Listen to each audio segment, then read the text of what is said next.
Fuçando a internet pelo termo depressão, encontrei um livro cuja escritora conta como foi o seu processo com o transtorno. O livro se chama Tudo Passa, uma cartografia da depressão. E ela está comigo agora para um bate-papo.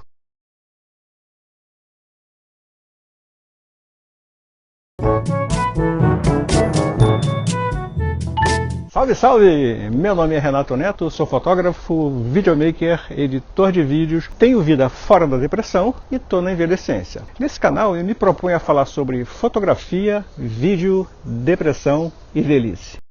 Quem é você? Eu sou jornalista e recentemente escrevi um livro falando sobre a depressão que eu vivenciei.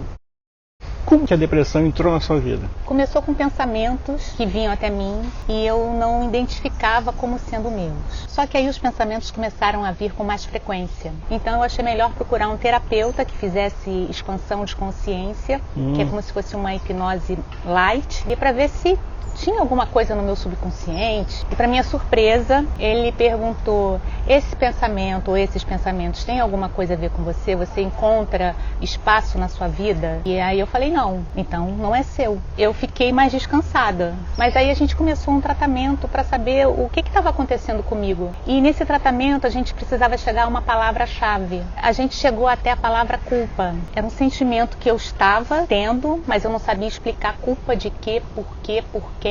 Então a gente fez esse tratamento, fizemos a expansão de consciência. Como essa palavra, culpa, parecia que não tinha nada a ver com o problema pelo qual eu tinha procurado ele, eu achei que tinha que encerrar esse tratamento e seguir a vida. Só que os pensamentos começaram a voltar e cada vez mais forte. Até que começou a fragilizar a minha vida. Eu comecei a ter medo de sair de casa. Quando eu conseguia ir para o trabalho, a dificuldade agora era voltar para casa. Era outro problema, porque eu voltava chorando o tempo todo. Eu tinha medo de voltar para casa. Não era nenhum medo que eu pudesse dizer do que era. Eu sabia que quando eu chegasse em casa, eu ia estar bem, protegida. Mas o trajeto é que me dava medo. Quando foi que você sentiu que você precisava de ajuda especializada? Foi quando eu estava justamente voltando para casa, era noite, estava chovendo e eu estava no ônibus aguardando ele sair. Então eu estava olhando pela janela e eu estava vendo do lado de fora a chuva escorrendo pela janela e do lado de dentro, no reflexo, eu estava vendo as minhas lágrimas escorrendo pelo rosto, né? Parecia até uma cena de cinema. E aí foi quando veio um pensamento dizendo assim: se é para eu temer voltar para casa, é melhor que eu me jogue na frente de um caminhão. Quando eu tive esse pensamento, eu na hora comecei a olhar procurando um caminhão. Isso não é um pensamento sadio, você está precisando de uma ajuda. Não é normal a gente programar uma morte. Eu vi que ali eu precisava realmente de uma ajuda. E aí no dia seguinte eu procurei um psiquiatra, me passou remédios, me aconselhou a fazer uma terapia, me deu 15 dias de licença. Falou para eu voltar dali a 20 dias. Quando eu voltei, eu pedi novamente licença de 15 dias e depois pedi mais, até que o departamento de recursos humanos de onde eu trabalhava falou: você tem que ir para o INSS. Não estavam nem querendo questionar a doença, se era verdade ou se não era. E aí eu fui para a perícia do INSS e me deram 2 meses para ficar em casa. E esse tempo foi fundamental porque a química fazia efeito no organismo. A depressão, ela não é só a parte química, ela envolve também psicológico, mental, emocional. Esse tempo também me ajudou a refletir sobre isso. Como é que era essa sua depressão e como é que você lidava no dia a dia com ela? Geralmente as pessoas que têm depressão, elas têm uns problemas, né, que são meio clássicos.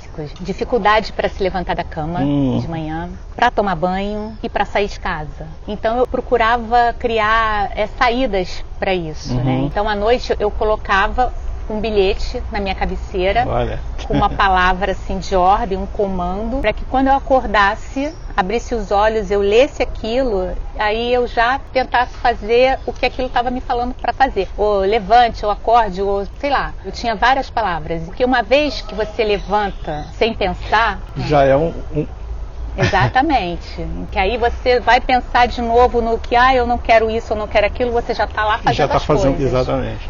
E não pode parar depois para sentar ou para dar uma deitadinha, porque aí estraga tudo, né? E aí toma banho. O meu problema não era eu ir tomar banho, o meu problema era que quando eu ia tomar banho, eu ficava horas no banho, né? Eu peguei uma música que tinha mais ou menos uns 5 minutos, aí eu colocava ela para tocar enquanto eu tomava banho, porque eu sabia que ali, quando já tivesse no final da segunda estrofe, já estava na hora de eu tirar o shampoo do cabelo, já era para sair. E o outro, que é para sair de casa, ficava às vezes 1 hora escolhendo roupa, eu botava uma roupa aí, não tá legal essa, botava outra, não tá legal, é ter uma peça de roupa nova no armário. Porque quando você coloca uma peça de roupa nova, você quebra o padrão antigo. Você, quando se vê com uma roupa nova, você não se reconhece no que você está acostumado. E é naquela quebra que você vai para frente, tá? Fecha o armário, pega a bolsa e vai embora.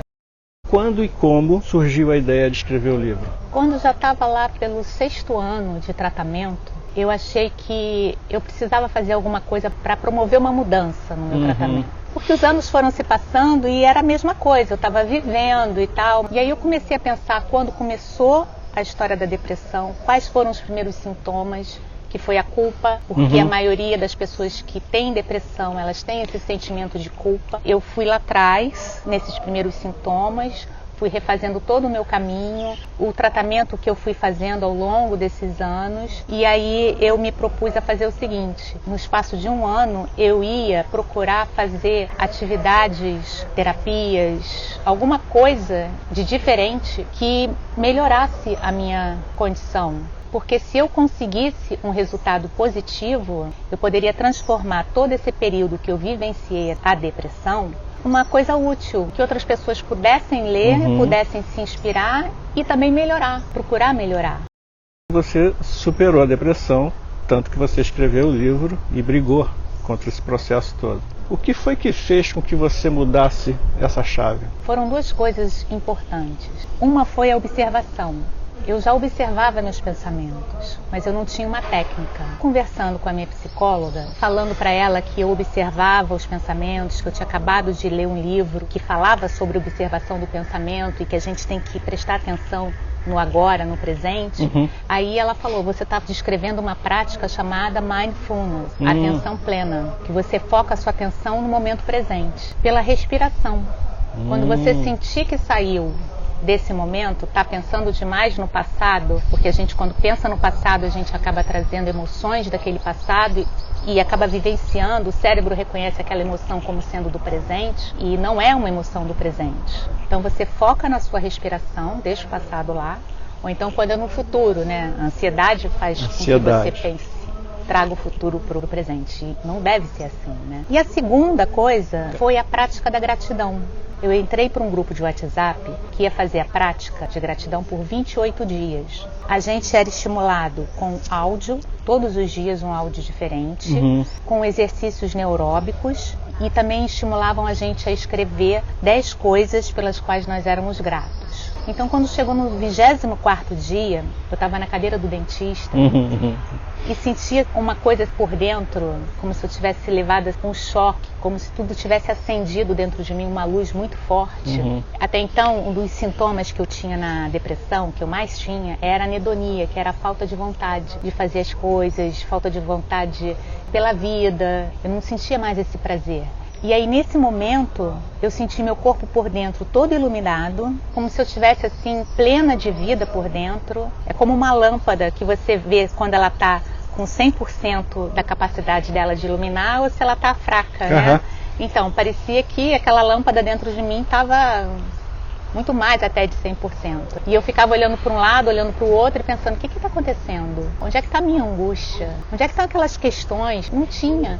Eu não conseguia mais lembrar de nada disso, né? Só sentia aquela vida dentro de mim, né? Isso durou uns segundos apenas, né? Foi muito rápido, mas foi importante porque isso me deu esperança. Porque até então eu achava que eu nunca mais ia sentir isso. Quando você está mal, você não consegue enxergar o outro lado. Não tem luz no final do túnel. Aquela sensação boa que você já teve um dia, ou felicidade, alegria, aquilo não ressoa mais com você. Só que estava tudo ali dentro, só estava desativado. De repente, por aquela prática toda da gratidão, fez todos os neurotransmissores funcionarem, oxitocina, dopamina, serotonina, endorfina, quarteto da felicidade que chamam, né? Foram alguns segundos, mas foi assim importante para me dar esperança de que aquilo um dia ia passar. Por que o livro se chama Tudo Passa? Eu me programei para durante um ano me esforçar para melhorar. Dentro dessa programação estava eu assistir a vídeos, palestras que falassem sobre depressão, reforma íntima, espiritualidade, neurociência. E então eu estava assistindo um vídeo e o palestrante, num determinado momento, falou: tudo passa. Eu não estava nem olhando o vídeo, eu estava abordando, né, porque eu precisava estar com as mãos ocupadas, só ouvindo. E aí quando ele falou tudo passa, eu falei, pera, como assim tudo passa? Porque era tudo que eu queria que passasse. Aquela sensação de anedonia que eu tinha, porque por mais que eu observasse os pensamentos ou fizesse a gratidão, eu ainda tinha essa sensação. E aí eu voltei o vídeo para ouvir a explicação dele. E ele dizia que todo sofrimento na Terra, todo sofrimento humano, ele passa. E citou uma mensagem do médium Chico Xavier. E aí eu peguei essa mensagem para ler. Ele fala que todo sofrimento humano na Terra passa, assim como passa a tempestade. Depois da tempestade sempre vem a bonança. Então o sofrimento humano na Terra também passa. Só que para mim ainda ficava faltando uma ligação entre essas duas coisas. E aí eu li, reli, fiquei pensando naquilo e aí cheguei à conclusão de que a natureza que a gente vê aqui do lado de fora, as árvores, o mar, a tempestade, os terremotos, erupção de vulcão, tudo isso são forças da natureza, são temperaturas, né? E a gente tem nas estações do ano. E a gente tem também dentro da gente, porque nós também somos feitos de natureza. Se essa temperatura da natureza externa passa, por que não vai passar a temperatura da natureza interna do ser humano? Eu tenho que saber lidar com ele, porque vai passar. E é um ciclo. Você precisa saber lidar com ele para sempre renascer a cada ciclo. Como é que a gente se adapta aos temperamentos, às temperaturas da natureza? A gente se protege do frio, a gente se protege do calor. A gente tem que se conhecer para arrumar meios de se conviver com o temperamento, com o transtorno, seja com o que for. Esse subtítulo, uma cartografia da depressão, o que quer dizer isso? Quando eu terminei de escrever o livro, fui ler tudo o que eu tinha escrito, eu vi que eu tinha seguido os passos de um cartógrafo. Eu estava vivendo sobre um território existencial e sob uma afecção, né, que era a doença. E assim como o cartógrafo que vai naquele território buscando informações sobre o que ele está mapeando, informações de atitude, de elevação, de temperatura, eu também fiz isso com o meu tratamento. Eu fui experimentando o caminho, fui seguindo as pistas, fui fazendo o que um cartógrafo faz, um mapeamento, né? Quando você vai para uma viagem, você não conhece o lugar, você compra um mapa e você, a partir daquele mapa, você vai criar uma outra cartografia, que é a sua própria cartografia. Mas aquele mapa vai te dizer, ó, nesse lugar aqui é mais frio, nesse lugar aqui não é legal, ou é melhor vir por aqui. Então você vai saber quais os lugares que são bons para você ir e os que você deve evitar. O que você gostaria de falar para quem está vendo esse humilde vídeo? Para observar sempre o que acontece dentro de você. O que você pensa, o que você sente, o que você vai fazer, aonde você está. Veio um pensamento ruim? Procura ver se ele é seu mesmo ou se não é. Ou o que te levou a pensar aquilo. Olha o lugar onde você está, vê se ele te inspirou aquilo ou não. Começa a contestar, será que isso é real? Será que não é uma imaginação da minha cabeça? Será que estou puxando o passado, querendo ver muito o futuro? Está acontecendo realmente isso comigo? Porque a gente começa a ter pensamentos disfuncionais, que não tem nada a ver com a realidade. A nossa cabeça que está criando. Só queria te agradecer. Tchim. O livro se encontra na versão digital, que você pode ler no Kindle, no app Kindle, que você pode baixar para qualquer smartphone, ou na versão impressa, que você pode adquirir nas melhores lojas do ramo. E os links para compra eu vou deixar aqui embaixo. Dá uma olhadinha. Se você gostou desse vídeo e achou curioso ou interessante os temas que eu abordo aqui, se inscreve no canal e ativa o sininho para receber as notificações. Eu também deixei um link aqui embaixo para você assinar a minha newsletter e receber notificação de quando sair vídeo novo. E se você já é da casa, a gente se encontra no próximo vídeo. Fui!